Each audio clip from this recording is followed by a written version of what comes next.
Neyyattinkara additional sessions കോടതി ഇന്ന് ഗ്രീഷ്മയ്ക്ക് തൂക്കുകയർ വിധിക്കുമ്പോൾ, തൂക്കിക്കൊല്ലാൻ വേണ്ടി വിധിക്കുമ്പോൾ ഗ്രീഷ്മ ഒരു റെക്കോർഡ് ഇട്ടു. ഈ കേരളത്തിൽ, നമ്മുടെ കൊച്ചു കേരളത്തിൽ തൂക്കിക്കൊല്ലാൻ വിധിക്കപ്പെട്ട് അല്ലെങ്കിൽ വധശിക്ഷയ്ക്ക് വിധിക്കപ്പെട്ട് ജയിലിൽ കഴിയുന്ന ഏറ്റവും പ്രായം കുറഞ്ഞ വനിത എന്ന റെക്കോർഡ്. മരിക്കാൻ പോകുമ്പോഴും അങ്ങനെ റെക്കോർഡ് ഇട്ടിട്ടുണ്ട്. കൊള്ളാം. ഏതായാലും അതും ഒരു റെക്കോർഡാണ്. അപൂർവങ്ങളിൽ അപൂർവമായിട്ടുള്ള ഒരു കേസാണല്ലോ ഇത്. ഇത്തരത്തിലൊരു കേസ് നമുക്ക് സങ്കല്പിക്കാൻ പോലും ഇതുവരെ കഴിഞ്ഞിരുന്നില്ല, ഒരു കഷായ കേസ് എന്ന് പറയുന്നത്. ഏതായാലും ഒരു ശിക്ഷ വാങ്ങാൻ പോകുന്ന സമയത്ത് ഇത്തരത്തിലുള്ള റെക്കോർഡും കൂടെ ഇരുന്നോട്ടെ.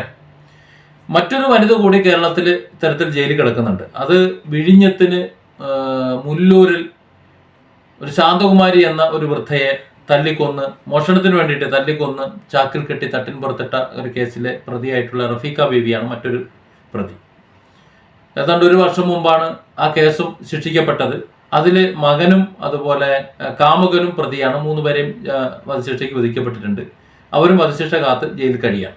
ഏതായാലും നീതി കൃത്യമായി നടപ്പിലാക്കും എന്ന് ഉത്തമ ബോധ്യമുള്ള കോടതികൾ ഇവിടെ ഉണ്ട് എന്നത് ഒരു ആശ്വാസമാണ്. ഇവിടെ ഈ കേസ് തെളിയിക്കാൻ പ്രോസിക്യൂഷനും അല്ലെങ്കിൽ അത് കണ്ടെത്താൻ പോലീസും ചെറിയ പണിയൊന്നുമല്ല എടുത്തത്. പ്രഥമ ദൃഷ്ട്യാ തെളിവുകളൊന്നും ഇല്ല.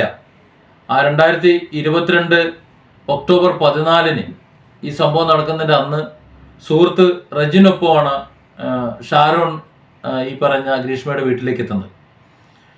വീട്ടിലേക്ക് വിളിച്ചു വരുന്നതാണ്. താനുമായിട്ട് ലൈംഗിക ബന്ധത്തിൽ ഏർപ്പെടണം, ആഗ്രഹമുണ്ട് എന്ന് പറഞ്ഞ് വിളിച്ചു വരുത്താണ്. അവിടെ ഈ റജിനൊപ്പം അവിടെ ചെന്ന് കഴിഞ്ഞപ്പോൾ കഷായത്തിൽ കീടനാശിനി കലക്കി കൊടുക്കുകയായിരുന്നു. കീടനാശിനി കൊടുത്തു കഴിഞ്ഞപ്പോൾ സ്വാഭാവികമായിട്ട് കയ്പുണ്ടാവുമല്ലോ. കഷായം തന്നെ കയ്പാണ്, അതിൻ്റെ കൂടെ കീടനാശിനി കൂടി കലക്കി കൊടുത്തു.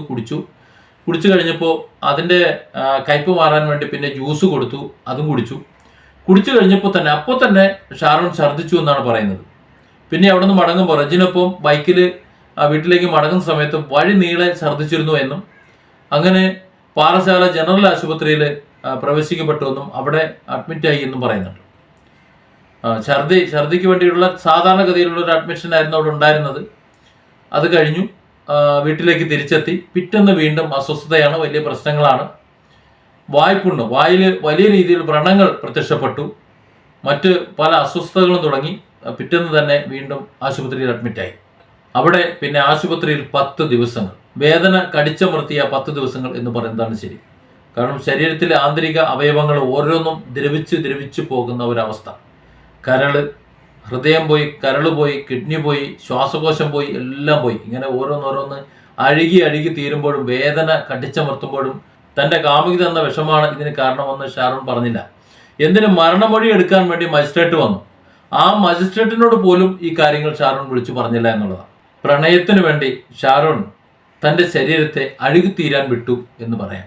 ഇതിന് കാരണമുണ്ട്. 2022 മാർച്ച് 4 ഒരു പട്ടാളക്കാരനുമായിട്ട് ഗ്രീഷ്മയുടെ വിവാഹം ഉറപ്പിച്ചിരുന്നു. തൻ്റെ ആദ്യ ഭർത്താവ് മരണപ്പെടും എന്ന്, അതായത് ഗ്രീഷ്മയുടെ ആദ്യ ഭർത്താവ് മരണപ്പെടുമെന്ന് ഏതോ ഒരു ജോസിനും പറഞ്ഞു വെച്ചു കൊടുത്തു.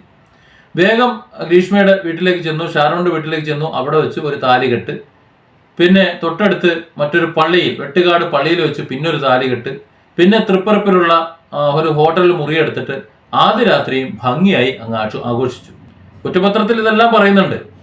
ഇത് തെളിവെടുപ്പ് നടത്തിയിരുന്നു, ഈ ഹോട്ടലിലൊക്കെ പോയി തെളിവെടുപ്പ് നടത്തിയിരുന്നു എന്ന് പറയുന്നുണ്ട്. ഏതായാലും അതിനുശേഷമാണ് ഷാരോണിനെ ഇല്ലാതാക്കാനുള്ള പദ്ധതി തുടങ്ങുന്നത്. ഏതായാലും ഇന്ന് ഷാരോണിനെ ഇല്ലാതാക്കിയ ആ ക്രൂരയുടെ പിശാചിന്റെ വിധിയും വന്നു. ഒരു റെക്കോർഡോടെ ഇനി വധശിക്ഷയ്ക്ക് വിധിക്കപ്പെട്ട് ജയിലിൽ കഴിയാം. ഭാഗ്യമുണ്ടെങ്കിൽ തൂക്കുകയറിൽ ഒന്ന് ആടുകയും ചെയ്യാം.